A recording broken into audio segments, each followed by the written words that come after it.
According to science, these are the 8 big symptoms of CPTSD. But even though the symptoms seem so clear, many people and therapists as well fail to make correct differential diagnoses for CPTSD, autism and HSP. And this is why today I share the clearest 5 signs that I could find for a CPTSD diagnosis with you. And I also researched deeper and created a visualization for a full potential overlap of CPTSD, autism and HSP myself. So definitely watch up till the end so you can be sure that it's probably CPTSD and not ASD or HSP. Welcome to today's episode. My name is Robert, and today I want to start by mentioning the question, why are CPTSD, autism and HSP so difficult to distinguish from one another? The first thing I like to raise up here is that the central symptoms of all of them and the characteristics between all of them overlap wildly. And we will see that in the upcoming episode now. Second thing is that they're all just concepts. So someone said CPTSD is this concept, ASD is that concept, HSP is another concept, and those are the typical symptoms or characteristics of these concepts. And a concept is just a model. It's a theory, and a theory can also be wrong, or a theory can be overlapping with another theory. So they're concepts. And another thing is that all of them exist on a separate spectrum. And what we'll see in today's episode, I try to put them on one spectrum or try to model a wider spectrum where we can display them all together. Then people who are affected, who have CPTSD, autism, or who are highly sensitive people, and therapists as well, regularly misdiagnose them because of that overlap. So what I want to do now is to define them separately first. Let's start with what complex PTSD is. So PTSD, or in this case CPTSD, is complex childhood post-traumatic stress disorder. And CPTSD is a diagnosable mental health condition which can result from experiencing chronic trauma, such as a prolonged child abuse or domestic violence, for example. So when you have lived in a, we say, toxic family system, in such an environment where you get neglected, abused, abandoned by your caregivers, then you might have experienced those things that we sum up as CPTSD. CPTSD is the wound and the result of all of these injuries, of these mental injuries that happened to the child. A central characteristic of CPTSD is the feeling of toxic shame, and typical symptoms that people who have CPTSD as adults who are early trauma survivors are, for example, emotional dysregulation, anxiety symptoms, dissociation, a distorted sense of self, anxieties, or chaotic and avoidant relationship patterns, as well as hypervigilance. The typical symptoms are as well displayed here in a really nice graphics that I showed you already in the beginning, and this graphics is a model out of my favorite paper, Adult Survivors of Childhood Trauma, and it summarizes those central symptoms that we have here in CPTSD, especially what I mentioned, the belief system that is affected here. That is a central point, a central characteristic in complex post-traumatic stress disorder, where we talk a lot about unconscious shame, unconscious guilt going on, that intense feeling that you're not good enough. this is the affected belief system, which is so typical here for CPTSD. If you struggle with those symptoms yourself, I also want to mention that we have a free workbook where you can learn to deal with those symptoms that I just mentioned, where you can learn to re-regulate your aroused nervous system. You can go to understandable-podcast.com and grab your free copy now. Now let's define what a highly sensitive person, HSP, is. Someone with a sensory processing sensitivity, a so-called SPS, is someone who is considered to be a highly sensitive person. And HSP is actually no disorder. Well, there are sensory processing disorders, but when we talk about an HSP, how, for example, Dr. Len Aaron talks about it, this is someone who is not a person with an official diagnose for something, for example, which can be diagnosed by using the DSM-5. A highly sensitive person is someone who has just a processing sensitivity. And as well, also, this processing sensitivity exists on a spectrum as well, same as CPTSD and autism. And what's typical, or when we read the literature, or when you watch this channel, for example, what's typical for a highly sensitive person is that this person also has a lot of strengths as well. The heightened perception is typical for someone who is highly sensitive, and this perception is caused by the sensitive central nervous system. Examples for strengths and for positive sides of being a highly sensitive person are, for example, a high sense for empathy or a lot of creativity. Also, the heightened perception and the sensitive nervous system makes highly sensitive people more aware of their subtleties, and on the other hand, also makes them easily overwhelmed. According to Dr. Len and Aaron, around 15 to 20% of the population are highly sensitive people, and the trait is normal, innate, and widely spread, and we think that it exists in 100 plus other species as well. So it's not just a thing for human beings, no, this is widely spread across the globe. And last but not least, let's define what autism ASD is. Autism, or ASD, autism spectrum disorder, is a diagnosable neurodevelopmental condition. And when we talk about autism, we often think about that people with autism are really bad in social interactions. Some people also said in the past that they don't have a high sense for empathy. We don't know if that's true, probably not. Probably some of them have a really low sense of empathy, others have a really high sense of empathy. Well, still, ASD is not a social deficit, it is a difference. And we talk about neurodivergence here, so it is a diversity, a difference within the brain. So it's not just a psychological phenomenon, no, it is a brain difference up in here. And autism affects social communication, behavior, and sensory processing as well. Same as the highly sensitive person who has a really sensitive nervous system. Same is here true for autism. And key characteristics of people with autism are difficulties in social communication and interaction. It exists as well on a spectrum, as we can see here, for example. We have different symptoms of autism listed on that spectrum. And yeah, some of those symptoms are more pronounced than others. That's typical.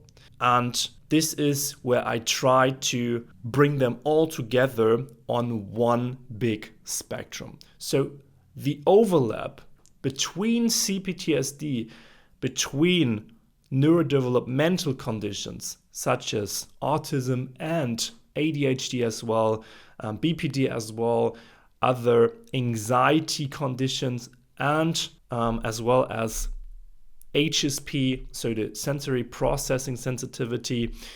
We have some huge overlap, mainly between HSP and autism, as well as ADHD and other neurodivergent conditions.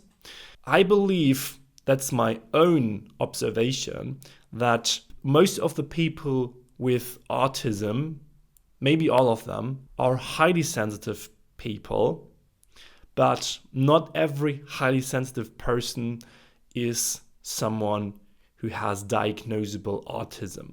We discussed that broadly before in other episodes. I linked that episode to you up here, where we discussed the overlap between HSP and autism, and the overlap between CPTSD, so complex trauma, and autism, HSP, ADHD is also wildly, I guess, because people who are more sensitive are definitely prone to develop complex trauma because they feel different, they feel weird, and they also have a huge capacity, emotional capacity. So they take responsibility in their childhood already, you see that quite often, for the overwhelm, the problems, the challenges of their caregivers, of their parents. So this is why CPTSD develops mostly, and there is a huge correlation, in people who are more sensitive, who have sensory processing sensitivities, which are typically people with autism and HSP. Then I come up with this overlap, and this is where I try to bring all those three together. So autism, the highly sensitive person, and CPTSD. And we see that all of them have their clear own symptoms and signs, and we will go in this episode more in depth into the CPTSD classical symptoms. We do that after that graphics here. But the overlap in the middle and between those conditions is definitely given, and it's huge. Now, let's just start with typical symptoms of autism, go through them really quickly. I've made some more content, for example, this video where we discuss typical symptoms of autism. There's the special interest, there are repetitive behaviors, there is hyposensitivity, meltdown, shutdown, but, and this is the overlap between autism and HSP, there's also the tendency to be highly sensitive to everything and everyone. And as well, both of them are easily overwhelmed. HSPs, on the other hand, are often considered as having a rich and complex inner life, being really sensitive to sleep, having a high sense for empathy, being highly creative, being hyperactive and impulsive sometimes. And the overlap between HSP, CPTSD, and autism, so everything that's in the middle, in the center here, is hypervigilance. That's a really typical symptom for all of them. They're hyper alert, hypervigilant, have a high sense of basic inner tension. Then there is masking, camouflaging, hiding. Those things that people who have one of those symptoms, have one of those conditions, usually tend to not express their full spectrum of emotions and hide specific parts of themselves. There is emotional dysregulation. That's, I think, in the core of the overlap between all of them here. Emotional dysregulation, I made a full episode about this phenomenon up here, so you can watch it. There are somatic symptoms as well, which are more on the CPTSD side. We'll talk about those later as well. But somatic symptoms also appear in autism. For example, when you struggle with severe meltdowns and shutdowns, that's typical. The affected belief system then is more pushed to the overlap between CPTSD and autism here, and the struggle with social dynamics. That's also more on the side of autism, but also partly in CPTSD. In CPTSD, it's more like classical avoidance and insecure avoidant attachment patterns. Now, let's just start with sign number 1, that it's CPTSD and not HSP or ASD. And that is that you experience flashbacks. Traumatic flashbacks and re-experiencing are definitely a typical symptom of complex trauma. This is not something that you experience when you had a great childhood as an autistic child, or when you had a great childhood as someone who was a highly sensitive child. Nightmares are also a typical symptom around flashbacks here. Likely your caregiver or people who hurt you, neglected you, abused you, abandoned you, they appear in those flashbacks. What's important to mention here, when you have a flashback, I also have them sometimes, it is not that you completely relive this situation where you got hurt in the past. Flashbacks are predominantly emotional. So you can be in a normal daily situation, for example, within a professional context or in your relationship, and you from one moment to another are kind of triggered, and then your brain shifts into that flashback state and you experience heavy emotions. Those heavy emotions are really important because many people believe when they experience re-experiencing or flashbacks or nightmares, they believe, oh my gosh, I'm having a panic attack. Those emotions are not panic attacks. Those emotions are the emotions coming from the past, right? Because your brain is somehow reminded, and then you go through those heavy emotions that can feel like you're completely helpless. You feel depressed, you feel so anxious, you feel like you're at mercy of your emotions or at mercy of someone else.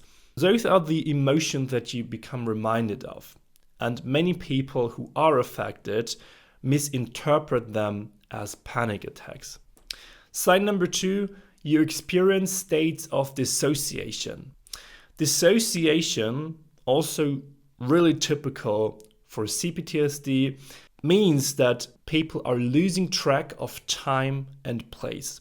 Dissociation is a coping mechanism we use to disconnect from ourselves in situations of neglect, abandonment, abuse, or other unbearable emotional or physical pain when we were young. Often we can use it as well now as adults. Also, what's typical for dissociation are states of depersonalization and derealization. I explained what that means as well. So depersonalization is the sense of being detached from or not in one's body. And it's often described as an out-of-body experience. Many therapists, for example, talk about that people who experience depersonalization often see their bodies from above. They're seeing themselves hovering from above.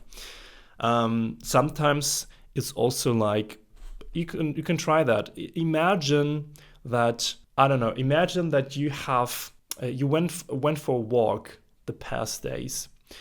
And when you think about that memory, how do you see yourself in that memory? Do you see yourself like just walking from the side angle or from behind or from the top? Or do you actually perceived this walk and have processed that memory directly out of your own eyes? Because if you have done so, then you will remind that memory where you just walked and you see through your own eyes. Those are two different angles. And the more you're connected with yourself, the more you perceive the world through your own eyes and not from the side or above. Now, a sense of alienation is also what's described as depersonalization. So when you have that sense of alienation from your own body, and you don't recognize yourself anymore. For example, when you are in a dissociated episode, you see yourself in the mirror and you don't really recognize yourself anymore. I have that sometimes as well when I'm dissociated. Now, derealization is the sense of the world not being real. So when you are derealized, then the world looks phony, looks foggy, looks far away, or as if seen through a veil. Seeing the world as if we are detached or as if we are watching a movie, for example, is a typical experience when you are derealizing. And I made a full episode about dissociation here, which I can link you as well in the description below. Sign number 3, you deal with toxic shame. And I said that before, that toxic shame is definitely the central element of CPTSD, or the central characteristic. For many CPTSD survivors, toxic shame is also an unconscious component. So when I now tell you, well, toxic shame is the central component of CPTSD, and you think, yes, I don't know, I don't have toxic shame, then that could be also a typical sign here, because people don't know that they are feeling toxic shame. And I read this comment quite often here on YouTube as well, under videos who talk about toxic shame and the cycle of toxic shame and guilt, where people were realizing quite late that they actually, or the emotion that they're actually perceiving or feeling is actually shame. They don't know about it. They don't know how shame feels, and that it is even shame that they feel in the context of their relationships quite often. So what's typical here is that in CPTSD, you are the wound because you are wrong the way you are.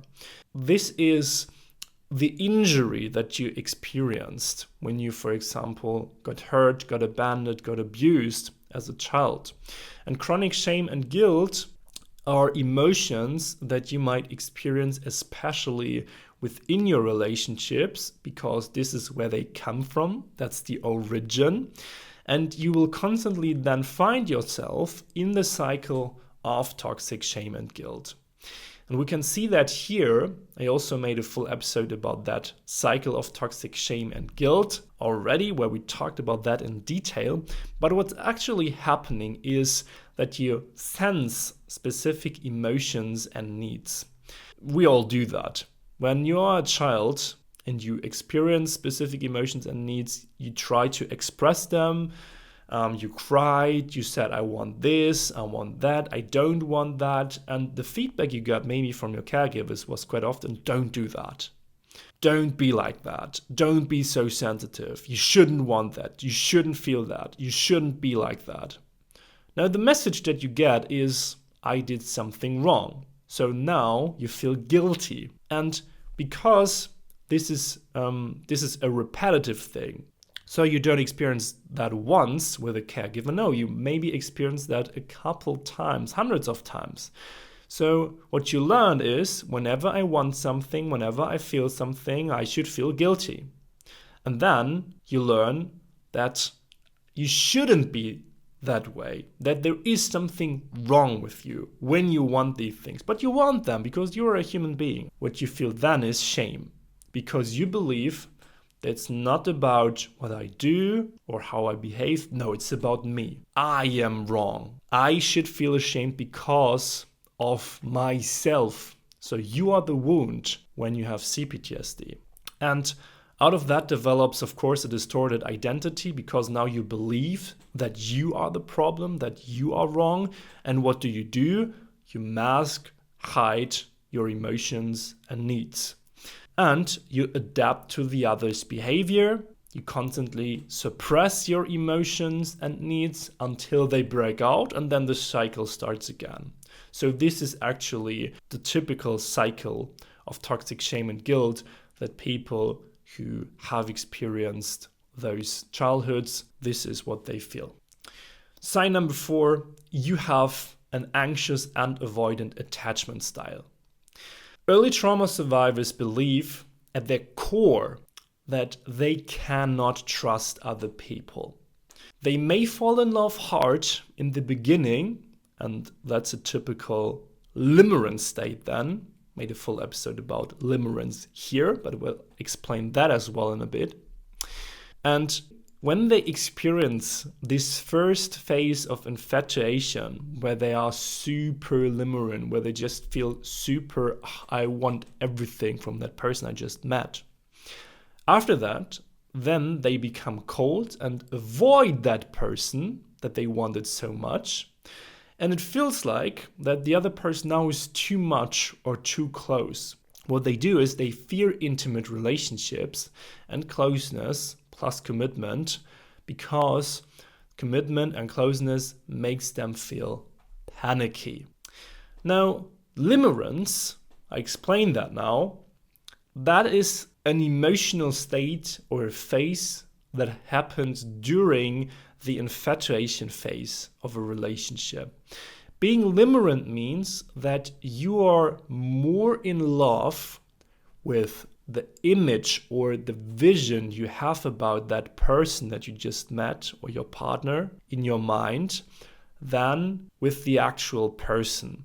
So you love that image, those things that you have in your head about the other person, how the other person could be like, but you don't love the other person. You project deep desires that you didn't experience as a child on someone you just met or you are dating or who is your partner. And as soon as the illusion, all the expectations are a central element here as well, are gone, you get scared or you become upset by the actual reality and choose that it's better to be alone. When you have an avoidant or anxious attachment style, one typical thing is that I read so many times here on YouTube is that people say, I only feel safe alone. And many people say that the world is exhausting, I can't trust other people are hurtful, other people are terrible, I just want to be alone, I only feel comfortable, I only feel safe alone. That's typical when you experience CPTSD, but it's also, of course, logical because people got hurt so badly in their childhood that it's just maybe impossible or nearly impossible to trust other people again. Of course, there is a way out. And of course, you can learn to trust other people again, because there are good people out there as well. Well, getting hurt is a part of every relationship, of every adult relationship. If you don't want that, of course, then don't have a relationship, be alone. But I don't think it's the solution. I think there is a way out. And it's definitely doable. Let's put it this way. Now, when you have anxious or avoidant attachment styles, is also not caused by social deficits or differences, which is, for example, typical for people with autism because they have differences in their brain. The difference is that people with autism are often confused and are sometimes overwhelmed by relationships. CPTSD survivors, on the other hand, have deep-rooted anxieties around their relationships, and these anxieties, as I said, can be solved through, on the one hand, therapy, on the other hand, working on yourself. And you can start doing that by downloading our free workbook. It's truly helpful to re-regulate the symptoms of CPTSD. The link is understandable-podcast.com. There you can grab your free copy now, learn to re-regulate your symptoms, to experience more closeness by starting to communicate your emotions. For example, there are also free writing techniques in, so definitely check that out. Then we have sign number 5, you experience somatic symptoms. Now, I said before that somatic symptoms are also sometimes typical for people with autism. Those can appear, for example, in heavy meltdowns and shutdowns. In people with CPTSD, we talk about often medically unexplainable symptoms that appear in different situations in your daily life. Typically, your body reacts to heavy emotions like fear and panic, for example, when you sense them around other people because you don't feel safe. And somatic symptoms due to heavy stress are, for example, pain and tightness in your gut, intestinals, or in your chest, in your throat, or, for example, irritable bowel syndromes, chronic fatigue, sweaty hands. Those things are definitely CPTSD typical somatic symptoms. Now, after hearing those 5 signs now, what can you do if you now recognize yourself as a CPTSD survivor? So those 5 symptoms are definitely super typical for CPTSD, but not so typical for autism or HSP. But you can also be someone who has autism spectrum disorder plus CPTSD, as I said in the beginning, or HSP plus CPTSD, or you can have all 3 of them. It's pretty common to have more than one because, as I said, people who are having sensory processing sensitivities definitely also are prone to experience complex trauma as children. Also remember that those are just concepts, so you don't have to categorize yourself or label yourself as, I'm someone with CPTSD, with autism, who's a highly sensitive person as well. What's important here is that you find the right strategies that make your life easier. So I definitely recommend you looking for professional help from a licensed therapist. And this will definitely, from my experience, help you to find great ways to deal with your symptoms and also to break free from them.